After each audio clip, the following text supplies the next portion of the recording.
Thank you. Mr.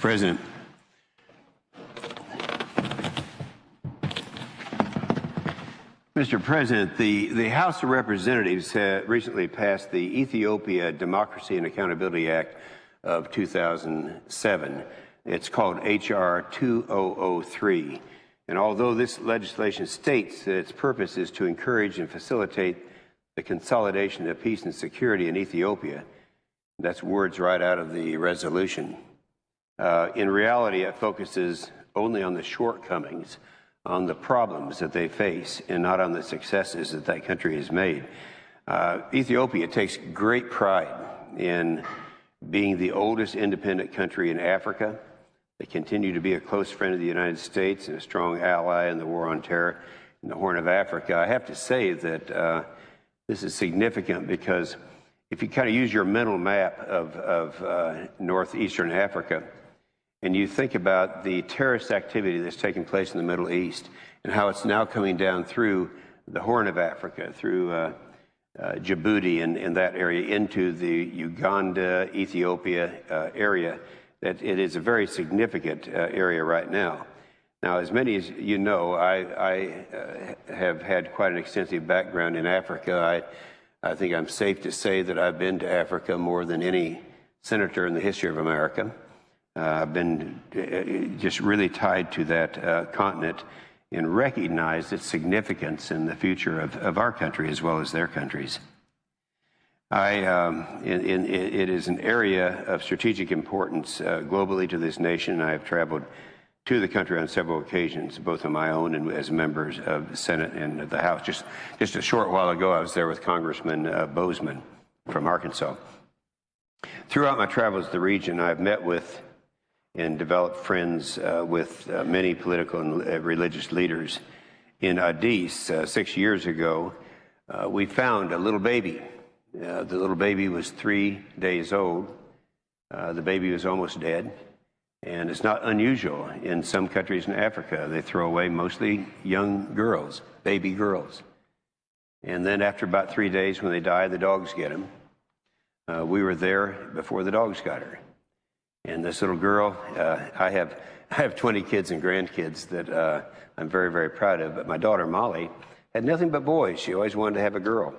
And so we were able to take this little girl from Ethiopia and nurse her back to health. She had several very close calls. And she was healthy, and she's now is here in the United States and is my adopted granddaughter. Her name is Zagita Marie. Zagita is a very common name in Ethiopia.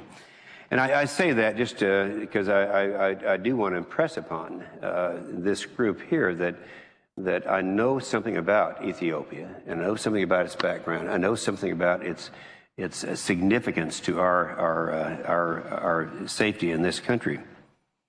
And in Ethiopia, just recently, I have met with Prime Minister Meles and with his wife. I have met with the members of the parliament and with all the individuals there that are really trying to do a good job. And while there, I saw firsthand their democratic progress and commitment in fighting terrorism. Although I appreciate the increased attention being given to Africa, and particularly Ethiopia, I believe the bill is misguided and takes the wrong approach by placing demands on a friend and ally that's been made obvious advancements in democracy and human rights. And while I continue to agree that violence and intimidation that took place after the 2005 election was an unnecessary use of excessive force, the government of Ethiopia has taken significant steps again to regain a democratic process that's fair and respectful of human rights. On July the 20th of 2007, following convictions and sentencing, 38 opposition leaders were granted full pardons. All remaining members of the opposition were pardoned and released on August 18th of 2007. And since these events, reforms have been made in the election process, you know, so often we in this country are trying to use America as a standard by which to measure the democracy in other countries. It's the same problem that we have right now in the Middle East. People saying, well, they're not reaching the goals that we want them to reach in having a democracy in Iraq.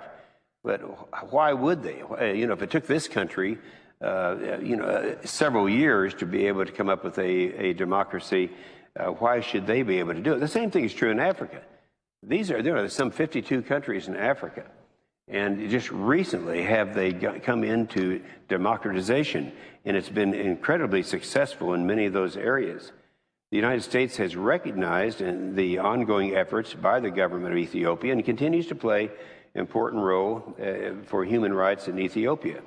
The State Department recently hosted a group of opposition political leaders and members of parliament in D.C., providing an opportunity for dialogue and reconciliation. By providing training in public relations, human rights, and logistics planning and coordination for the military procedures, the United States is developing the Ethiopian National Defense Force into a professional and apolitical machine. Now, I think we need to understand some of the significance, the things that are going on right now. We made a decision about 6 years ago to help the Africans establish 5 African brigades. They're located in the north, south, east, west, and central. It happens that Ethiopia is the headquarters for East Africa, the East African Brigade. This is not something that we're imposing upon them, but we're going to, in saying to them, if you want to do these, we are here to help you.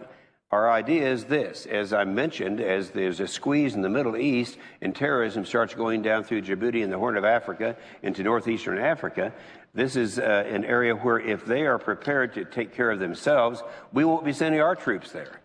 And it's a well-conceived idea. And there's no one area in Africa that is significant as northeastern Africa. Let me just digress just a little bit.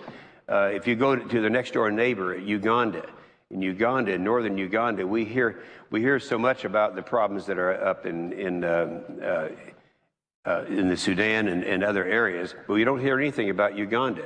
In northern Uganda, there's a butcher up there by the name of Joseph Kony, who for 30 years has been mutilating little kids. You've heard about the children soldiers. Well, those soldiers are taken over by these people and trained to fight at ages 10, 11, and 12. And then once they learn to be soldiers, they have to go back to their villages and murder their parents and their family. And if they don't do that, they dismember them. And I've been up there to Gulu and other areas and have seen that taking place. Well, this is right next door to it. This is what's happening in that region. Ethiopia has been a strong ally in the war on terror and stands on the front lines of conflict in Africa. The growing instability in Somalia and the Ogaden region, combined with the unresolved border disputes between Ethiopia and Eritrea, create serious problems for this. But let's remember what happened just the other day.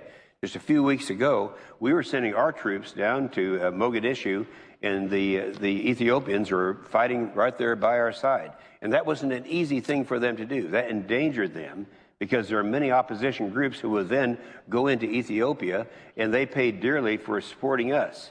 But they supported us. Now, they remain committed to promoting regional stability and eliminating any staging area for Al-Qaeda or other terrorist organizations.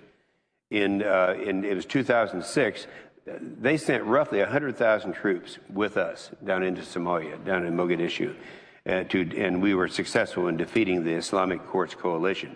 And they did it for us. And despite these advancements, Somalia remains a continued concern for growing extremism and violence. It continues to escalate. The Ogaden region, which borders Somalia, is also a growing place of hostility and Islamic extremism. The ongoing insurgency in the region has taken a drastic toll on the civilian population, significantly affecting commercial trade and humanitarian aid. In April of 2007, just this year, due to escalating violence, the ENDF initiated a campaign against the insurgency in Ogaden. The ongoing border dispute between Ethiopia and Eritrea threatens stability in the entire Horn of Africa. I've been there. I've talked to them in Eritrea, trying to get the two parties together. It hasn't happened yet. But the Eritrean government, along with extremist organizations in Somalia, is providing support and assistance to the Ogaden National Liberation Front. And our friend in this fight is clearly Ethiopia. The U.S. remains concerned about human rights violations and lack of religious and political freedoms in Eritrea, and the United States will continue to work with Ethiopia to bring stability to the region and foster the respect of human rights and freedoms from political and religious persecution. So the Ethiopian is so significant, as I've pointed out. The Horn of Africa remains an area of strategic importance in the war on terror. This area is critical to the stability of the entire continent of Africa and is a national security interest of the United States. Ethiopia continues to be central bulwark in the fight to deter the growth and disrupt the influence of Islamic extremism in the region. Our country's strong support of Ethiopia during this significant time is imperative. Now, in spite of all these successes, in spite of what we have talked about and the significance of Ethiopia, I think we have to oppose this H.R. 2003. I've talked to several people who didn't know any different. They didn't object to this. I think it went through on a UC over there. But anyway, a lot of people didn't know, couldn't find Ethiopia on a map. And so I don't think that they realize the significance of this thing. This resolution's idea of encouraging and facilitating is to impose restrictions and ultimatums. These punitive actions could damage the bilateral relationship between the U.S. and the government of Ethiopia, as well as derail the progress Ethiopia has made in furtherance of democracy and supporting human rights. So I fully support the State Department's assessment. You know, quite often I'm criticized for coming down here and opposing the State Department. More often than not, that's the case. But in this case, I think they're exactly right. They say, and this is a quote, "The bill risks damaging our ability to influence the government of Ethiopia, advance reform, and to deliver effective development assistance." I only say then, Mr. President, that this is a success story that we've had there.